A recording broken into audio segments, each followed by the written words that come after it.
ವೀಕ್ಷಕರೇ ಎಲ್ಲರಿಗೂ ನಮಸ್ಕಾರ. Welcome back to Drishtikon channel. ವೀಕ್ಷಕರೇ, ದೃಷ್ಟಿಕೋನ್ ಚಾನೆಲ್ನಲ್ಲಿ ದೂರದೃಷ್ಟಿ ಇರುವ ನಾಯಕನ ಬಗ್ಗೆ ಮಾತಾಡ್ತಾ ಇದ್ದೀವಿ. ಇನ್ಯಾರು ಅಲ್ಲ, ನಿಮ್ಮೆಲ್ಲರ ಗ್ರೇಟೆಸ್ಟ್ ಎಕನಾಮಿಸ್ಟ್ ಮನಮೋಹನ್ ಸಿಂಗ್, ಮೌನಿ ಬಾಬಾ, ಮೌನಿ ಸಿಂಗ್, ಸೈಲೆಂಟ್ ಕಿಂಗ್. ವೀಕ್ಷಕರೇ, ಮನಮೋಹನ್ ಸಿಂಗ್ ಅವರು PM ಆದ್ರು, ಆರ್ಥಿಕ ತಜ್ಞರಾಗಿದ್ರು. ಈ ವಿಚಾರಗಳು ಸರ್ವೇ ಸಾಮಾನ್ಯ ಎಲ್ಲರಿಗೂ ಗೊತ್ತಿದೆ. ಆದರೆ ಈ ನಮ್ಮ ದೇಶನ ರೆಪ್ರೆಸೆಂಟ್ ಯಾವ ತರ ಮಾಡಿದ್ರು, ಆರ್ಥಿಕವಾಗಿ ಕುಗ್ಗೋಗಿದ್ದ ಸಮಯದಲ್ಲಿ ಹೇಗೆ ತಗೊಂಡ್ಬಂದ್ರು ಅನ್ನೋ ವಿಚಾರ ನಿಮ್ ಯಾರಿಗೂ ಗೊತ್ತಿರಲ್ಲ. ಸ್ವಲ್ಪ ಇನ್ ಡೀಟೇಲ್ ಆಗಿ ಹೇಳ್ತಾ ಹೋಗ್ತೀನಿ. ವಿಡಿಯೋನ ಸ್ಕಿಪ್ ಮಾಡಬೇಡಿ, ಕಂಪ್ಲೀಟ್ ಆಗಿ ನೋಡಿ. ವೀಕ್ಷಕರೇ, LPG liberalisation, privatisation, globalisation. LPG ಅನ್ನ ಸರ್ವೇ ಸಾಮಾನ್ಯವಾಗಿ ಎಲ್ಲರಿಗೂ ಗೊತ್ತಿರುತ್ತೆ. ಯಾಕೆ ತಂದ್ರು ಅಂತ ಹೇಳಿದ್ರೆ, ನಮ್ಮ ದೇಶದಲ್ಲಿ ಇರೋಬರ ಗೋಲ್ಡನ್ ಅನ್ನು ಸೇಲ್ ಮಾಡಿಬಿಟ್ಟಿದ್ರು ಬೇರೆ ಬೇರೆ ದೇಶಕ್ಕೆ.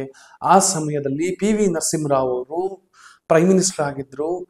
ಆಗ ಮನಮೋಹನ್ ಸಿಂಗ್ ಜೊತೆ ಮಾತಾಡಿ ಏನ್ ಮಾಡ್ಬೋದು ಅಂತ ಯೋಚನೆ ಬಂದಾಗ LPG ಅನ್ನೋ ಪ್ಲಾನ್ ಬಂತು. ಆ LPG ಅಂತ ಏನಂತ ಹೇಳಿದ್ರೆ, ಎಲ್ಲನೂ ಕೂಡ ಆಲ್ಮೋಸ್ಟ್ ಇರುವ ಒಂದು ಸೆಕ್ಟರ್ಸ್ ಗಳನ್ನ ಪ್ರೈವೇಟೈಸೇಷನ್ ಮಾಡಿದ್ರು. ಪ್ರೈವೇಟೈಸೇಷನ್ ಮಾಡಿದಾಗ ಬೇರೆ ದೇಶಗಳು ನಮ್ಮ ದೇಶದ ಮೇಲೆ ಹೂಡಿಕೆ ಮಾಡಕ್ ಬಂದ್ರು.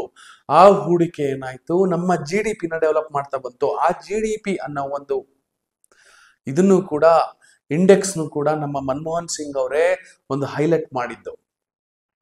ಈಗ ನಾವು GDP ಅಷ್ಟಿದೆ ಇಷ್ಟಿದೆ, ನಾವು ಬೇರೆ ಕಂಟ್ರಿ ಜೊತೆ ರೇಸ್ ಮಾಡ್ತಾ ಇದೀವಿ, we are near to other countries, we are in the race ಅಂತ ಹೇಳಲಿಕ್ಕೆ Manmohan Singh is a greatest reason.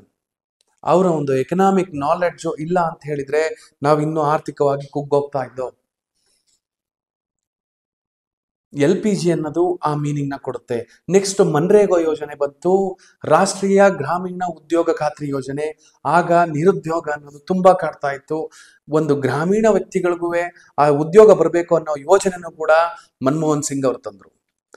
Next RTI ಬಂತು.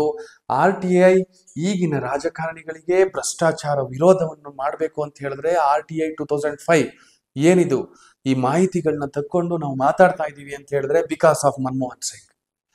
ನೆಕ್ಸ್ಟ್ RTE ಬಂತು. RTE ನಲ್ಲಿ ಪ್ರೈವೇಟ್ ಸ್ಕೂಲ್ಗಳಲ್ಲಿ ಕಡು ಬಡವ ಇರುವ ಮಕ್ಕಳಿಗೆ 25% ರಿಸರ್ವೇಶನ್ ಪ್ರೈವೇಟ್ ಸ್ಕೂಲಲ್ಲಿ ಕೊಡಬೇಕು, ಕಾಲೇಜಸ್ ಅಲ್ಲಿ ಕೊಡಬೇಕು ಅನ್ನೋ ಒಂದು ಯೋಜನೆ RTE. ಈ RTEನು ಕೂಡ ಮನಮೋಹನ್ ಸಿಂಗ್ ಅವರು ಮಾಡಿದ್ದು. ಸೊ ಈಗಿನ ನಾವು ಆಧಾರ್ ಕಾರ್ಡ್ ಏನ್ ಯೂಸ್ ಮಾಡ್ತಿದೀವಿ, ಯಾವುದೇ ದಾಖಲಾತಿ ಬೇಕು ಅಂತ ಹೇಳಿದ್ರು ಆಧಾರ್ ಕಾರ್ಡ್ ಅಂತ ಮಾತಾಡ್ತೀವಿ. ಆ ವಿಚಾರನು ಕೂಡ ಫ್ರೇಮ್ ಮಾಡಿದ್ದು Manmohan Singh. So next DBT ಅನ್ನೋ ಒಂದು ವಿಚಾರ ಬಂತು. DBT ಇಸ್ ನಥಿಂಗ್ ಬಟ್, ಒಂದು ಉದಾಹರಣೆ ಕೊಟ್ಬಿಡ್ತೀನಿ. ಮೊದಲು ಸೆಂಟ್ರಲ್ ಅಲ್ಲಿ 10 ರೂಪಾಯಿ ಜನಕ್ಕೆ ಅಂತ ರಿಲೀಸ್ ಆದ್ರೆ ಅಲ್ಲಿ ಇಲ್ಲಿ ಸೋರ್ಕೊಂಡು 4 ಆಣೆಯಿಂದ 1 ಪೈಸಾನು ಬರ್ತಾ ಇತ್ತು. ಆ ಟೈಮಲ್ಲಿ ಈ ಒಂದು DBT ನ ಇಂಟ್ರೊಡ್ಯೂಸ್ ಮಾಡಿದ್ರು, ಡೈರೆಕ್ಟ್ ಬೆನಿಫಿಟ್ ಟ್ರಾನ್ಸ್ಫರ್ ಅಂತ. ಈ ಡೈರೆಕ್ಟ್ ಬೆನಿಫಿಟ್ ಟ್ರಾನ್ಸ್ಫರ್ ಅಲ್ಲಿ 10 ರೂಪಾಯಿ ರಿಲೀಸ್ ಆದ್ರೆ ಡೈರೆಕ್ಟ್ ಜನಕ್ಕೂ ಕೂಡ ಡೈರೆಕ್ಟ್ ಅಕೌಂಟ್ ಅಲ್ಲಿ 10 ರೂಪಾಯಿ ಬರಬೇಕು. ನೆಕ್ಸ್ಟ್ ಈ ಇಂಡೋ ಮತ್ತು ಅಮೆರಿಕ ಅಟಾಮಿಕ್ ಟ್ರೀಟಿ ಮಾಡಿದ್ರು. ಸೊ ಈ ಟ್ರೀಟಿನ ಇಡೀ ದೇಶ ಬೇಡ ಬೇಡ ಅಂತ ತಿಳಿದ್ರು. ಆದ್ರೆ ಮನಮೋಹನ್ ಸಿಂಗ್ ಮಾತ್ರ ಒಬ್ರು ಸ್ಟ್ಯಾಂಡ್ ಆಗಿ ನಿಂತ್ಕೊಂಡು ಅವ್ರ ಡಿಸಿಷನ್ ಬಿಡ್ಲಿಲ್ಲ, ಟ್ರೀಟಿ ಡೆವಲಪ್ ಮಾಡಿದ್ರು. ಅಲ್ಲಿಂದ ನಮಗೆ ಇನ್ನೂ ಎಕಾನಮಿ ಡೆವಲಪ್ ಆಗಕ್ಕೆ ಸ್ಟಾರ್ಟ್ ಆಯ್ತು. ಸೊ ಯಾರು ಏನ್ ಮಾತಾಡ್ತಾರೋ ಗೊತ್ತಿಲ್ಲ, ಮನಮೋಹನ್ ಸಿಂಗ್ ಇದ್ದಿದ್ದಕ್ಕೆ ಮಾತ್ರ ನಮ್ಮ ಎಕಾನಮಿ ಇವತ್ತು ನಾವು ರೇಸ್ ಕೊಡ್ತಾ ಇದೀವಿ ಹೊರತು ಬೇರೆಯವ್ರು ಯಾರಿಂದನೂ ಅಲ್ಲ. ಈಗಲೂ ಕೂಡ ಬಡವರು ಮಕ್ಕಳು ಒಂದು ಪ್ರೈವೇಟ್ ಸ್ಕೂಲಲ್ಲಿ ಎಜುಕೇಶನ್ ಮಾಡ್ತಾ ಇದಾರೆ ಅಂತ ಹೇಳಿದ್ರೆ ಈ ನನ್ನ ಪಕ್ಷ ಬಿಟ್ಬಿಡಿ, ಈ ಪಕ್ಷಗಳ ವಿಚಾರ ಬೇಡ, ಪ್ರೈಮ್ ಮಿನಿಸ್ಟರ್ ಆಗಿದ್ದಾಗ RTE ತಂದಿದ್ರಿಂದ ಕಾರಣ ಮಾತ್ರ. ಸೊ ಯಾರ್ಯಾರು ಮನಮೋಹನ್ ಸಿಂಗ್ ನ ತೆಗಳುತ್ತಾ ಇದೀರಿ ಅವರೆಲ್ಲರೂ ಒಂದು ಸರಿ ಇದೆಲ್ಲ ನೆನಪಿಸ್ಕೊಳ್ಳಿ.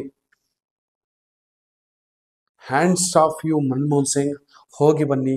ವಂದನೆಗಳು.